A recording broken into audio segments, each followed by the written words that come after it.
नमस्कार।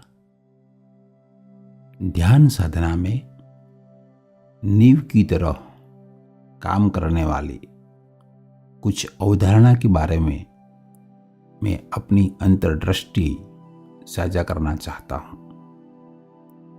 पहले भाग में यम एवं नियम के बारे में मैं बात करूँगा।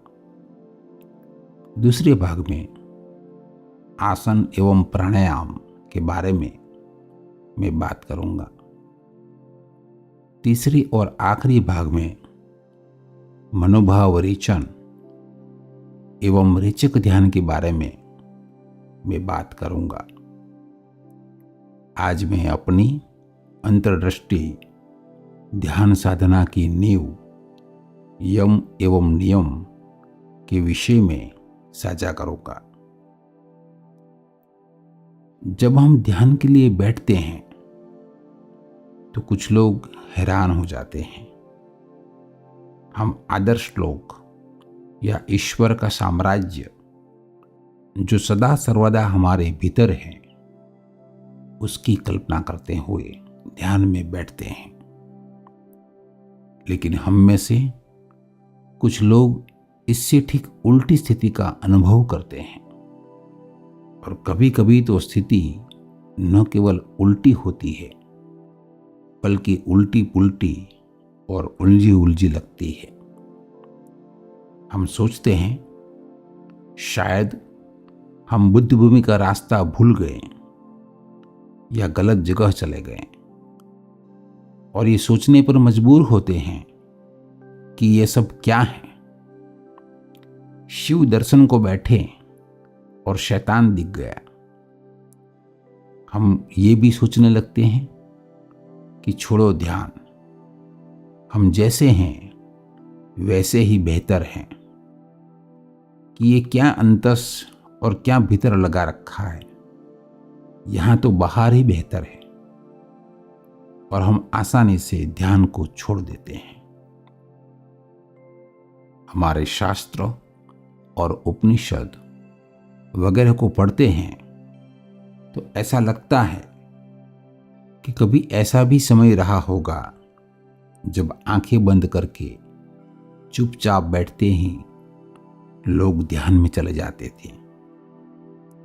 जैसे कि आज दूर दराज गांव का आम आदमी बिस्तर पर लेटकर तकिए पर सिर रखते ही सो जाता है। कहते हैं सुदूर अतीत में एक समय था जब हर किसी व्यक्ति को ध्यान होता था। जैसे एक आम आदमी को सहज रूप से नींद आ जाती है। लेकिन गत 3000 साल से ऐसा नहीं रहा। पतंजलि जैसे गुरुओं को ध्यान में गति के लिए चरणबद्ध ढंग से अष्टांग योग सोचना पड़ा। आत्मसंयम के 5 यम से शुरू करते हुए और सद्गुणी आदत वाले 5 नियम का आचरण, और उस दोनों के बाद आसन, मुद्राएं और प्राणायाम का अभ्यास। इन सब के बाद पतंजलि ने सिखाया प्रत्याहार, यानी स्वयं की ओर लौटना, और धारणा यानी प्रत्याहार की निरंतरता, जिसके परिणाम स्वरूप घटित होता है ध्यान और अंततः होता है समापन समाधि में, आत्मज्ञान में। ऐसा लगता है कि यम एवं नियम ध्यान और समाधि के लिए पूर्वापेक्षाएं बन गए। पतंजलि के अष्टांगिक मार्ग के पहले 2 घटक यम और नियम की पूर्वापेक्षाओं के तौर पर संक्षेप में चर्चा करना बेहतर होगा। पतंजलि के योग पथ का पहला घटक है 5 यम, जिसका अर्थ है 5 संयम, 5 आत्मसंयम, या हम कहते हैं 5 कृत्य जो नहीं करना। देखने में तो वो नैतिक नियमों की तरह लगते हैं, लेकिन एक साधक की आध्यात्मिक यात्रा के लिए ये 5 यम अनिवार्य और अपरिहार्य है। साधना पद के दूसरे अध्याय में योग सूत्र 30 में पतंजलि ने 5 यम इस प्रकार सूचीबद्ध किए हैं। अहिंसा, सत्य, अस्तेय, ब्रह्मचर्य, अपरिग्रह, यमाहा।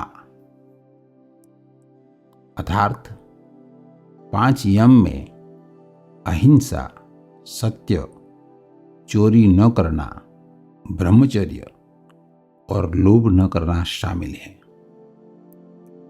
अहिंसा का अर्थ है दर्द न पहुंचाना। दर्द न पहुंचाने का आदर्श हत्या से कहीं अधिक गहरा है। विचार से, शब्द से या हावभाव से भी दर्द पहुंचाया जा सकता है और उन प्रत्येक से बचना चाहिए। सत्य का अर्थ है सच्चाई, झूठ नहीं। अस्तेय का अर्थ है चोरी न करना। दोनों ही बातें बहुत प्राथमिक लगती है, लेकिन असल जिंदगी में ये बहुत ही लुभावने और मोहक है, और दोनों को हमारे विचार, वाणी और वर्तन में 100% लाना एक बहुत बड़ी प्रतिबद्धता है। ब्रह्मचर्य का अर्थ है यौन संयम, और इसका तात्पर्य है एक तपस्वी के लिए, एक सन्यासी के लिए यौनाचार मनाही है, और गैर सन्यासी के लिए यौन संबंध में वैवाहिक निष्ठा है। 5 यम का अंतिम भाग अपरिग्रह है। इसका अर्थ है अपनी जरूरत से ज्यादा चीजें इकट्ठा न करना, लालच न करना, अहम तुष्टि के लिए उपहार स्वीकार न करना, चीजों का संग्रह न करना। सूत्र 35 से 39 तक पतंजलि ने 5 यम का पालन करने पर प्रत्यक्ष और अप्रत्यक्ष लाभ के बारे में संक्षेप में बताया है। जब साधक अहिंसा में दृढ़ता से स्थापित हो जाता है तो साधक की सभी शत्रुताएं समाप्त हो जाती है। दूसरों को चोट न पहुंचाने का गुण किसी के साथ शत्रुता नहीं होने देता। इस प्रकार अजात शत्रु बनना, सभी के साथ और हर चीज के साथ मैत्रीपूर्ण होना साधक को पूर्ण सामंजस्य की ओर ले जाता है। जब साधक सत्य में स्थापित होता है तो उसके सभी कार्य और उनके परिणाम सत्य के अधीन हो जाते हैं। यह साधक को निर्भयता और ईमानदारी की ओर ले जाता है। प्रकृति, अस्तित्व ईमानदारी को पसंद करते हैं। साधक पारदर्शिता में जीवन जीता है और उसके शब्दों में सत्य और चुंबकीय प्रभाव होता है। जब साधक चोरी न करने में स्थापित होता है तो वह सभी अधिशेष संसाधनों का सार्वभौमिक दाता बन जाता है। इच्छा रहित, तृष्णा रहित, लालच रहित साधक धन के लिए कोई लालसा नहीं रखता, फिर भी प्रचुर धन को पाता है। जब साधक यौन संयम में स्थापित होता है तो ओजस शक्ति प्राप्त होती है और ओजस शक्ति का चुंबकीय आकर्षण साधक की चारों ओर तेजस की एक आभा या चमक में विकसित हो जाता है। ऐसा कहा जाता है कि बुद्ध और महावीर की आभा 24 मील के दायरे में फैलती थी। यह वह आभा है जिसने अंगुलीमाल जैसे डाकू को चुप करा दिया था। दृढ़ता के साथ अहिंसा में स्थापित साधक को ऋणानुबंध कर्मों के बंधन का ज्ञान होता है। वह क्यों और कैसे बार बार जन्म लेता है, इसका पता लगता है। पतंजलि के योग मार्ग का दूसरा घटक नियम है, जिसका अर्थ है सद्गुणी चर्या, आदतें, या हम कह सकते हैं 5 इच्छनीय कृत्य। साधना पद के दूसरे अध्याय में योग सूत्र 32 में पतंजलि ने 5 नियम इस प्रकार सूचीबद्ध किए हैं। शौच, संतोष, तपः, स्वाध्यायेश्वर प्रणिधानानि नियमाः, अर्थात शुद्धि, संतोष, तप, स्वाध्याय और ईश्वर में श्रद्धा 5 नियम में शामिल है। यह 5 नियम एक साधक के आध्यात्मिक जीवन के लिए अनिवार्य और अपरिहार्य आचार संहिता है। शौच का अर्थ है शुद्धि, स्वच्छता, पवित्रता। शरीर की स्वच्छता, मन की शुद्धि और वाणी की पवित्रता। संतोष का अर्थ है अपनी परिस्थितियों को स्वीकार करना, दूसरों को वैसे ही स्वीकार करना जैसे वे हैं। तप का अर्थ है आत्मानुशासन और तपस्या में दृढ़ता।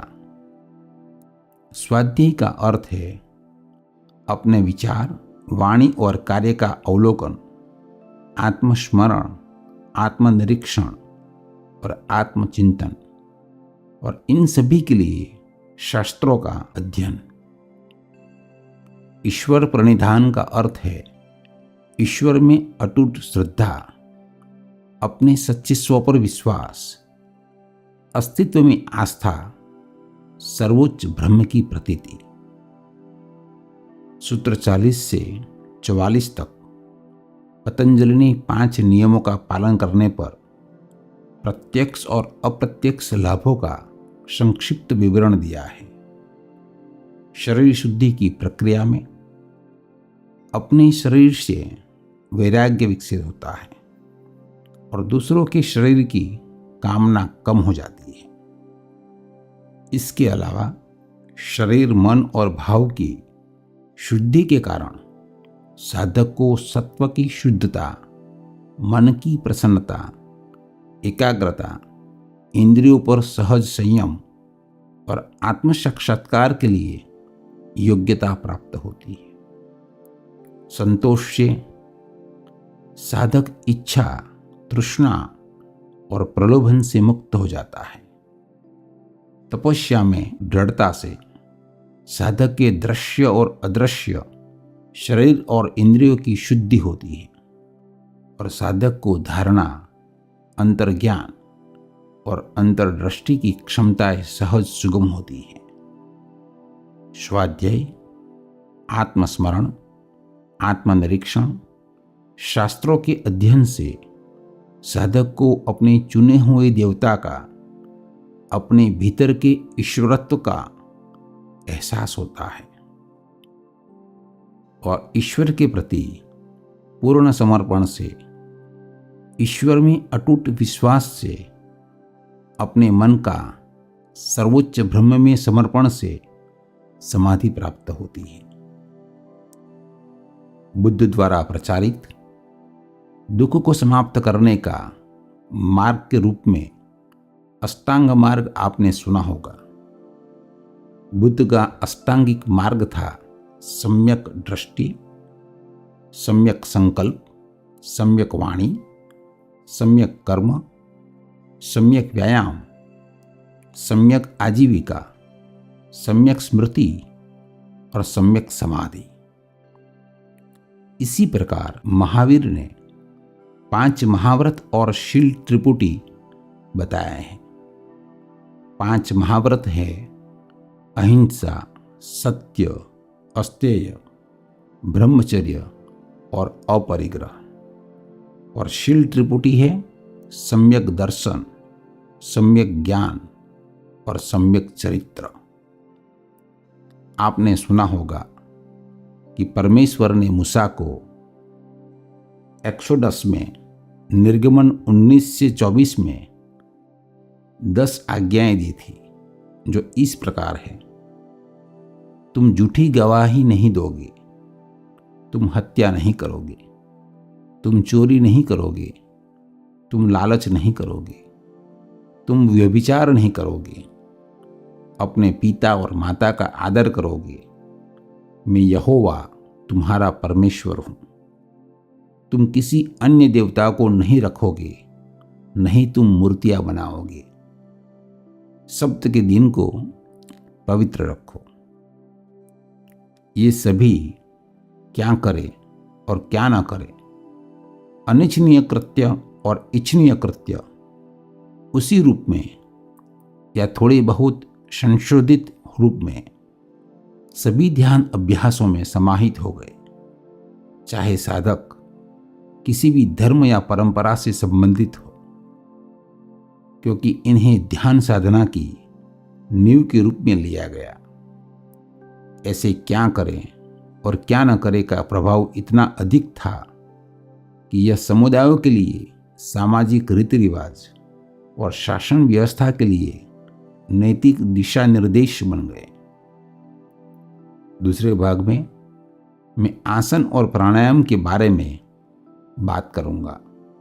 सुनने के लिए आपका बहुत बहुत धन्यवाद।